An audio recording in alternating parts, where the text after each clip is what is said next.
and they said it in Ukraine. Don't worry, everything's under control. But clearly, where we are today, nothing is under control. Ukraine has suffered grievously on the battlefield and in the destruction of infrastructure and in the flight of 10 million people or more, and in the annexation of vast territory with many millions more, and with so many dead and wounded each day and week. And the United States just keeps saying, keep fighting, keep fighting, keep fighting. And you know, our senators have the audacity to say, we're getting our money's worth because no Americans are dying, we're weakening Russia, and we're showing China that we're strong. This is actually what grown-ups in the United States say. It's hideous. How can a senator say such a thing? So profoundly immoral and so profoundly stupid, by the way. Russia's not being weakened by this. Russian military is being strengthened by this. We're not showing China how tough we are. We're depleting our arsenals and showing that Russia can take on the NATO military armaments and hold them at bay. And what does fighting in Ukraine with hundreds of thousands of Ukrainians conceivably have to do with showing China that we're tough? The very idea is appalling. But actually, I'm quoting the senior members of the U.S. Foreign Relations Committee of the U.S. Senate. This is the line that actually the politicians in Washington use, that this is about China. And in the meantime, Ukraine is in desperate shape. Now, let me say that the situation is even more adverse because the awfulness of this is dawning on more and more people. In the elections yesterday, or today, I guess, yesterday or today, because it's time zone difference, in Slovakia, yesterday's election, sorry, a government was just brought to power that ran the campaign on the basis of stopping all support for Ukraine. Poland has announced it's stopping all support for Ukraine. Hungary, of course, has opposed this adventure all along, saying that this was a neocon illusion, not some pro-Ukrainian initiative. So Ukraine is losing its support in Europe one by one. There is not a senior politician in a Western European country that has an approval rating higher than the disapproval rating. Western European politicians are all unpopular. This war is deeply unpopular. The economic boomerang effects are deeply unpopular. What this has done to the German economy is deeply unpopular. And the U.S. blowing up Nord Stream didn't help. So Europe has pulled back. Then, ladies and gentlemen, you probably saw that the United States Congress rejected Biden's call for more financial support for Ukraine in the last-minute maneuvers yesterday that kept the U.S. government functioning with the so-called continuing resolution. That's a kind of stopgap legislation that is passed to keep the government going for another couple of months while the deeper budget debate continues.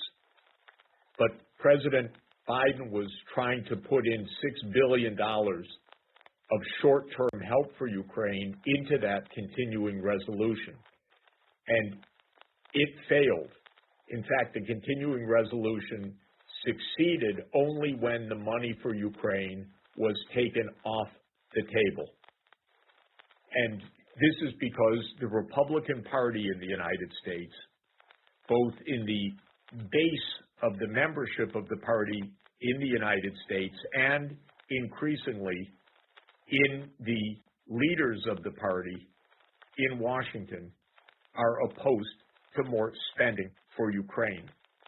Now, they have mixed reasons for this. Some is fiscal policy. Some is that they want to spend the money to fight China, not to fight Russia. Some just don't believe in the war. There's a mixed set of motives, but the Republicans do not want to fund this war anymore, and the Republicans control the lower house of our Congress. So that's another reality. So if you add this up, Ukraine having lost in its counteroffensive, losing support in Europe, losing support in the United States, and facing the prospect of a massive offensive by Russia, that's still only a hypothesis, but it's a possible one. What to do? Well, if you are Britain, it's clear. Britain says we should escalate. Britain is sending British military to Ukraine now for on-site training.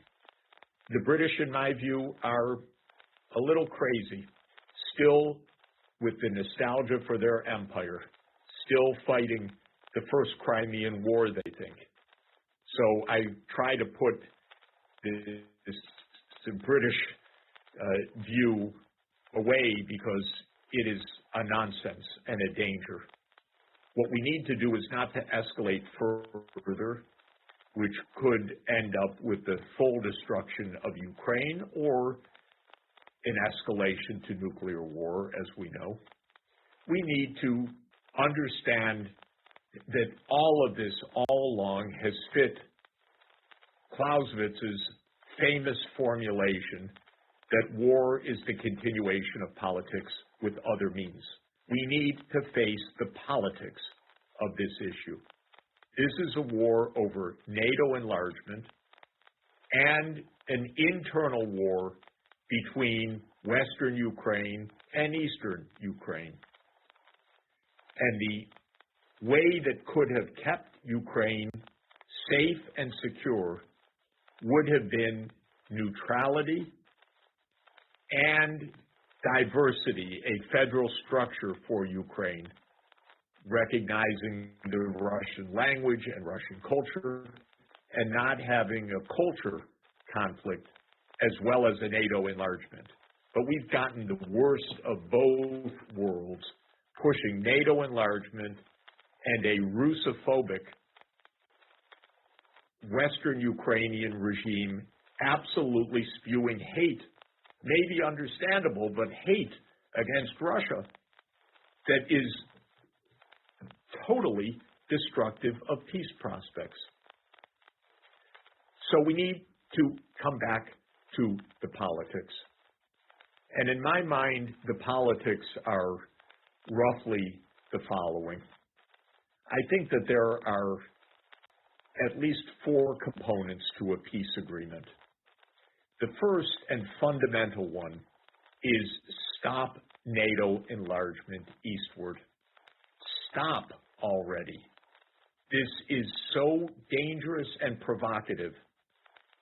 And it's, since Ukraine's not going to join NATO, to keep promising that it will, when the war is over, means perpetual war or outright defeat of Ukraine.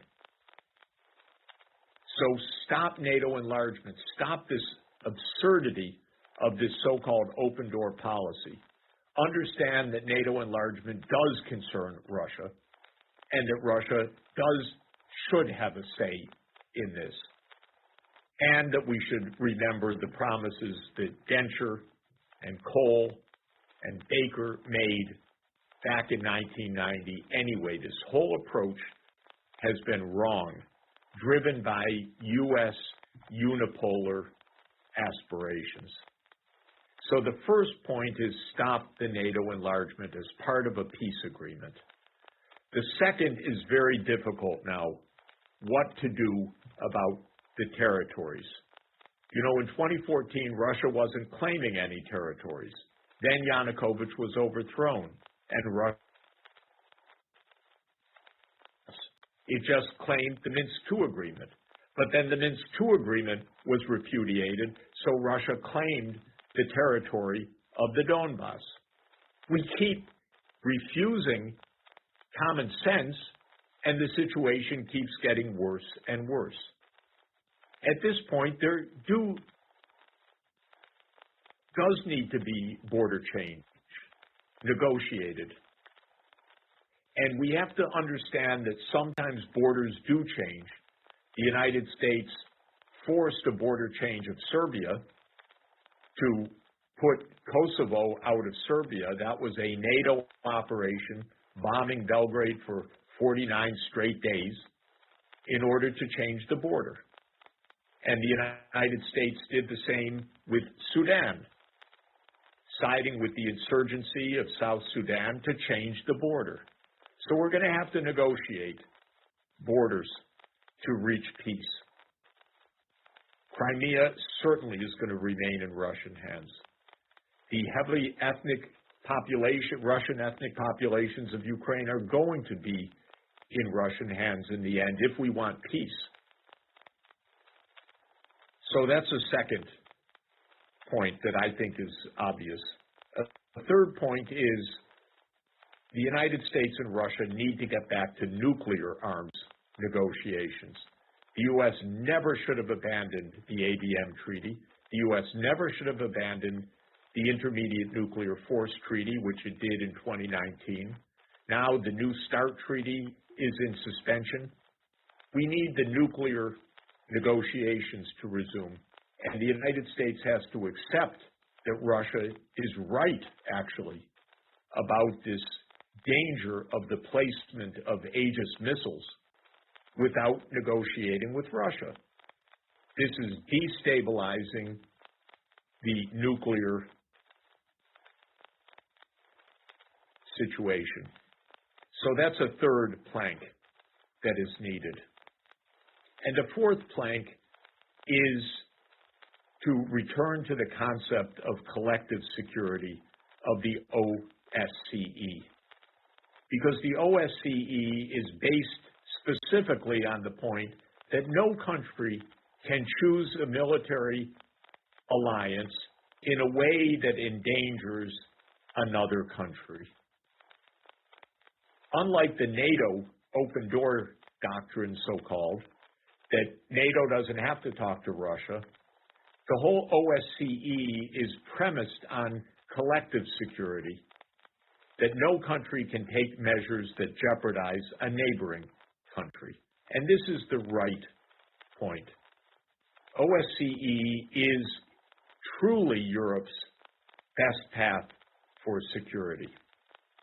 I should mention, by the way, that while I was against NATO enlargement all along, I would be very clear, NATO will not retreat from where it is, but it will stop expanding. NATO should not, in these negotiations, leave the Baltic states or leave Romania or Bulgaria or others. No, it can't do that. But it can accept that it will stop the Eastern enlargement. Finally, let me say that while it seems impossible today, I firmly believe that normal relations with Russia should be established between Germany and Russia, and in fact between the European Union and Russia. And by normal relations, I mean trade and finance and tourism and culture. This idea that we are siding to never again speak with Russia or listen to Rachmaninoff or play a Tchaikovsky ballet or have a Russian soprano sing in our opera houses is reprehensible, in my view. What are we doing? We made a terrible political mistake to go deeper and deeper into conflict with Russia rather than operating with respect and actually with consistency. We crossed Russia's red lines knowingly and repeatedly. We overthrew a government in Ukraine. We don't admit any of this, by the way, in the mainstream media. I'm attacked every day for simply repeating the historical truths. So be it. I don't care. These are the truths. And this is the way to peace. We need to understand this is politics, and we need to return to politics. This issue will not be solved. Ukraine will not be saved on the battlefield. Thank you very much.